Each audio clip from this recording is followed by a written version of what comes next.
Welcome everyone to Love Channel TV. My name is Thatja Andrade and today we have the amazing Dr. Greg Damato with us. He is one of the most intelligent brains that I have encountered in my whole entire life. Yes, he is a doctor in psychology, herbal specialist doctor, knows everything about the herbs and also research, a lot of research, right? Years of research. Years of research. Please talk a bit about yourself, introduce yourself to us. So I have formal education in major psychology, so I have a bachelor's in psych, I have a master's in exercise science and psychology, and a doctorate in psychology and research. And then I got a graduate diploma in science after that. And then following that I just started researching deep about health, nutrition, longevity, which brought me to life with nutrition, consciousness, intertwined with spirituality and detox, you name it, reversing degenerative diseases. Just it all sort of went hand in hand, and it was all completely mind-blowing. All connected. Completely. Talk a little bit about your mission, your life purpose, your values. Yeah, so I say my mission is basically to facilitate the expansion of human consciousness, so to awaken people to their mission. So everyone I see has That's mine too. Nice. So everyone has this innate potential. Some are using 60%, 30%, 40%, some are 90%, but everyone has this extra potential that's untapped, that's waiting, that's been colored over, painted over. That's the whole pineal gland. We've been sort of shut down for that. We've been put in boxes and in these cages, and we're sort of don't know how we got in, don't know how to get out, but everyone's in the same situation. So we're feeling everything start to change, everything start to shift. So my job and my purpose here is basically to expand people's potential, what they believe they're capable of doing, through diet, through nutrition, through spirituality, through detoxification, through bringing that super consciousness back alive. And what does it mean, consciousness? What is it?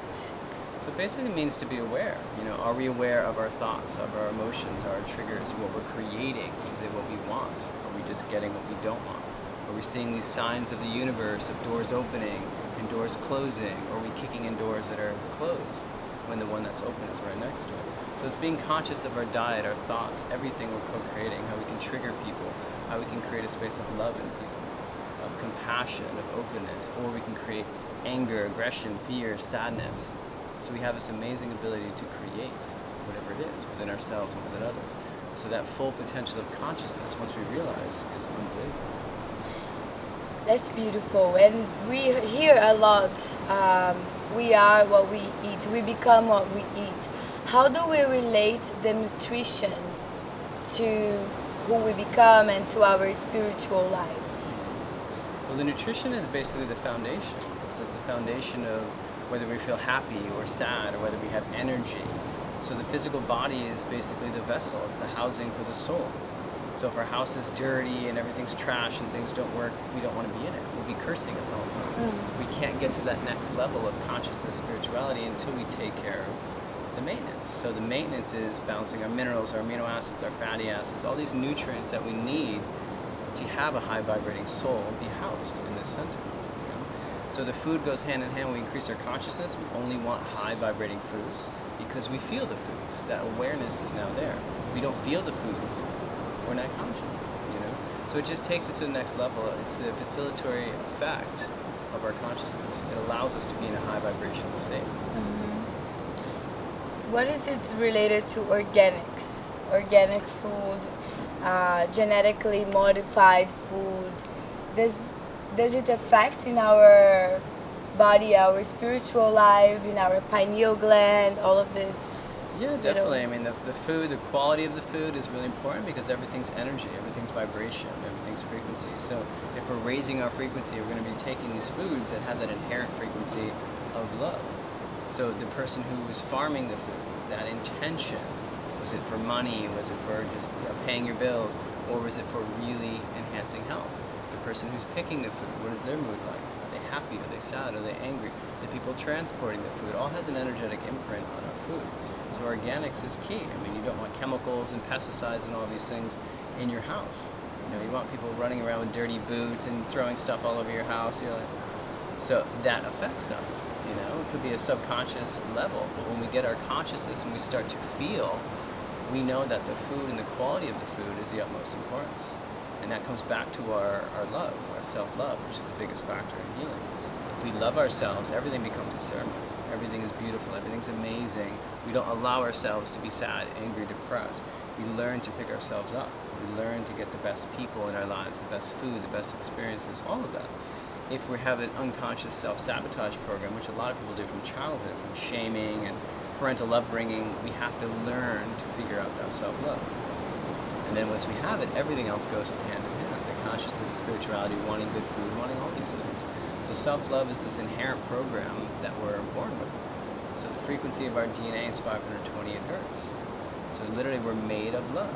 That entire frequency of us is love. We're just trying to find it. With a society that's based on fear and sadness and anger, it's very difficult to find love.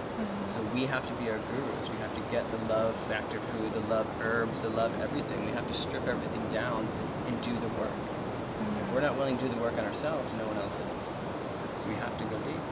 And now's the time. Choosing consciously the food that we eat, our friends, our thoughts, and let's talk about the thoughts, because all of that influences the thoughts, right? The food that we eat influences our thoughts. And relating to the spiritual body itself, like, would you say that the thoughts are our spiritual body? I had this channel last night, okay, and I really wanted to ask you, but now I need to reframe it again. So, thoughts are the body of our spirit. That's the channel I had. Well, what is your input on it? Yeah, the thoughts are like the echo of the spirit. You know, the spirit is telling us what it needs, what it doesn't need, what it's fearful of, what it could be sad from. You know, what it basically needs. The big part of all this is getting that silence. Is actually connecting. Silence. Being in a place of nature, doing meditation, doing yoga, doing things that bring us to a space of quietude, where we can actually listen to ourselves. What comes up? Is it our worries? Is it fears? Okay, we need to work on that. If we're always distracted with TV and radio and music and running from this place to that place and driving in our car, we don't actually have that silence. So the spirit isn't listened to. So getting back to that silence is really important.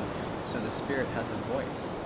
It's not being silenced, because our spirit is always talking to us. It's telling us exactly what we need. We've just lost that connection, which relates back to the pineal gland. You know, the decalcifying agents that we need today to be taking to open up that third eye, as Descartes called it, the seat of the soul. So that's where all of our emotional intelligence and all our truth and everything comes from, our spirituality. From the pineal gland? So it's literally our liquid light crystal. So it holds all of our light, all of our love, all of our energy for giving to others. If our pineal gland is calcified and there's nothing in it, we can't actually give light, we can't get love. So giving that, we have to first charge up the pineal gland. We have to get rid of all this crap that's stuck in it. You know, a lot of times on purpose, the fluoride, the chlorine, the mercury, getting onto go-to cola, balancing our iodine, sun gazing, all these things are extremely important so we can get back who we are. Get back our spirit that's been lost, that's been shut down. And how is the spirit shut down and lost? What are the causes of it? So, basically Western society it denies the spirit, denies that it actually exists. You know, they confuse it with religion. They say, oh, religion is your spirituality. It's not at all. You know, spirituality is your spirit. It's what feels right, you know, whether it's yoga class, whether it's, you know, sitting in nature.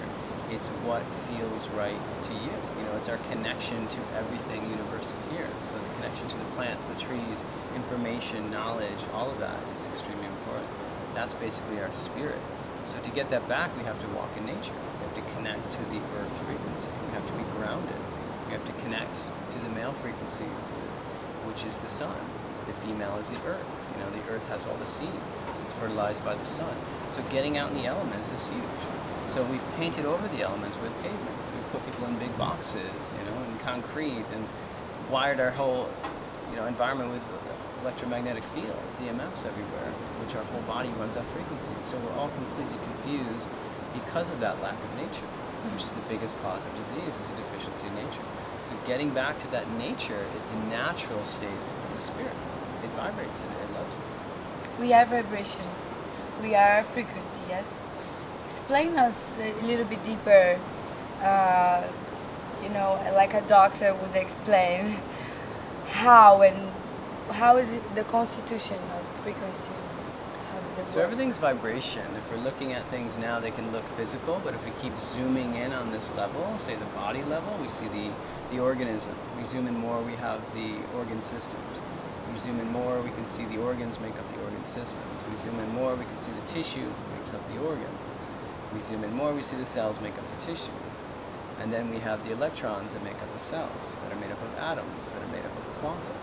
So it's about 120 million quanta per atom. So that is where our thoughts are intervening. That's our vibration, our resonant frequency pattern. So everything, if we zoom in close enough, it's a vibration. It's a frequency.